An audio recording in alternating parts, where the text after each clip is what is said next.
Segundo o poeta britânico Samuel Taylor Coleridge, a história tem um ponto de vista, e isso não pode ser todas as coisas para todas as pessoas.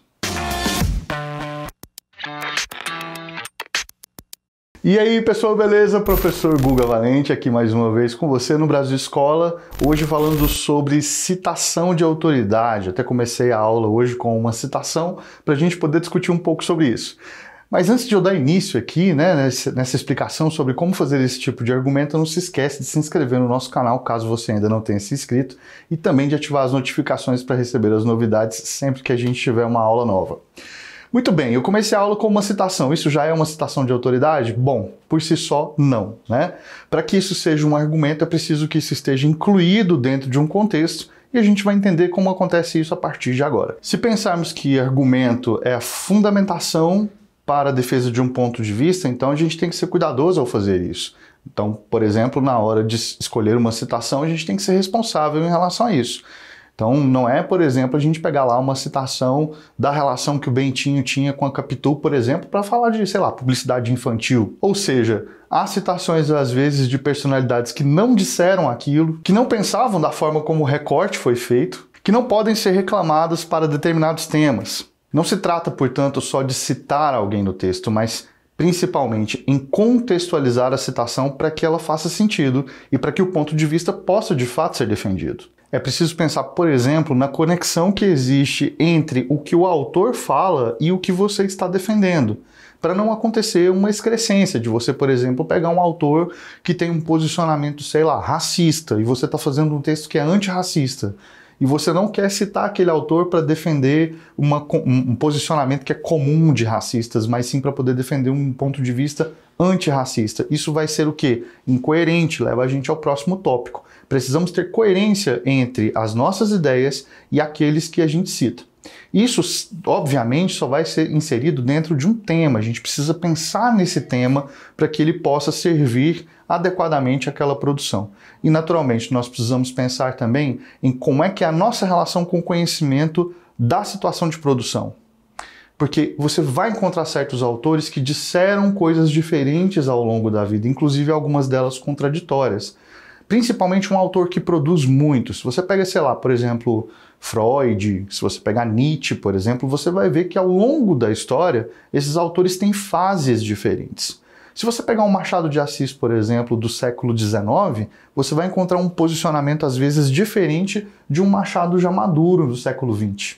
Você vai encontrar autores que apresentam posicionamentos, às vezes, que são conflitantes. Então, entender o contexto, a situação de produção, é fundamental para que você possa fazer bem essa citação. Há 3 tipos de citação que nós podemos fazer, e eu vou começar com a citação direta, que é uma muito comum, a gente usa bastante em textos dissertativos. Que significa dizer uma citação direta? Significa que a gente vai trazer as palavras do autor para dentro do nosso texto da maneira como elas foram realmente ditas. Então a gente vai lá, abre aspas e coloca com as mesmas palavras aquilo que o autor disse no texto dele. Depois a gente tem a citação indireta, e a citação indireta ela também traz as palavras do autor, só que não necessariamente com as mesmas palavras que ele disse, porém citado por outra pessoa. Então a citação indireta ela já não tem aspas, ela tem ali uma conjunção integrante que vai dar uma oração que vai inserir a fala do outro. É como se eu dissesse assim, como disse, por exemplo, o poeta Augusto dos Anjos, ele disse certa vez que o amor na humanidade é uma mentira. Que o amor na humanidade é uma mentira. Veja, eu estou pegando a frase do Augusto dos Anjos, mas eu estou introduzindo essa frase por meio da conjunção integrante que. Isso significa dizer que sou eu que estou reproduzindo as palavras dele. Então não tem as aspas, não são exatamente as palavras dele que estão sendo colocadas. E depois nós temos a citação indireta livre. O que é a citação indireta livre? Ela faz parte do discurso indireto livre, ela vai ser menos recorrente aí em textos expositivos ou textos argumentativos, como por exemplo um artigo de opinião ou mesmo uma dissertação. Apesar de não ser proibido, esse tipo de citação vai ocorrer mais em textos narrativos, em textos mais figurativos, vamos dizer assim. E no que consiste a citação indireta livre? Numa mistura do discurso direto com o discurso indireto. Então é quando o autor invade o pensamento do personagem, quando quem está escrevendo reproduz a fala ou o pensamento de alguém, de algum personagem, e coloca isso dentro do texto sem que haja marcações. Então tem ali uma citação como se fosse o discurso direto, só que não tem as aspas como acontece no discurso direto. Então é como se o autor entrasse na cabeça do personagem e trouxesse isso para dentro do texto. A propósito, nós temos uma aula sobre todos esses tipos de citação que vai ajudar você também a entender melhor como é que funciona a citação indireta livre. Mas pensando em textos expositivos e argumentativos, como a gente está falando de argumento, ela está aqui só para constar mesmo, porque afinal de contas ela não é muito recorrente. Ah, Guga, mas qual que é o melhor tipo de citação que a gente pode fazer dentro do nosso texto? Isso aí vai muito de cada pessoa, porque às vezes você gosta mais de fazer uma citação direta, às vezes você sente que a citação indireta deixa o texto mais fluido, às vezes você acha que uma citação indireta livre vai promover alguma coisa mais original no seu texto. Isso não tem um peso maior, não existe um tipo de citação melhor. Agora, o mais importante, o que você tem que lembrar mesmo? A relação harmônica que deve existir entre as ideias do autor que você está citando e as suas.